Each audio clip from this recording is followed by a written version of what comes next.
জীবনের প্রতিটি সকাল শুরু হয় নতুন নিয়ম দিয়ে এবং প্রতিটি সন্ধ্যা শেষ হয় নতুন অভিজ্ঞতা নিয়ে।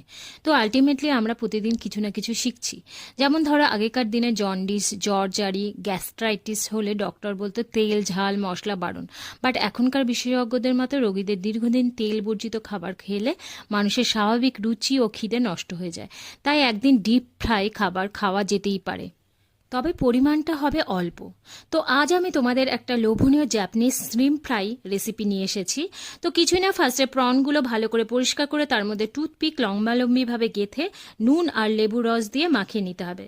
টুথপিকটা এই জন্য ইউজ করবো যাতে প্রনগুলো বেন্ড না হয়ে যায়। এবারে একটা পাত্রে ময়দা half cup, cornflour half cup, নুন, ginger garlic powder half teaspoon, black pepper, chili flakes আর ম্যাগি মশলা দিয়ে ভালো করে মিশিয়ে এরপরে ডিম, তারপর ময়দার মিশ্রণ, তারপর ব্রেড ক্রামস দিয়ে কোট করে ডিপ ফ্রাই। ব্যাস রেডি ক্রাঞ্চি শ্রিম্প ফ্রাই।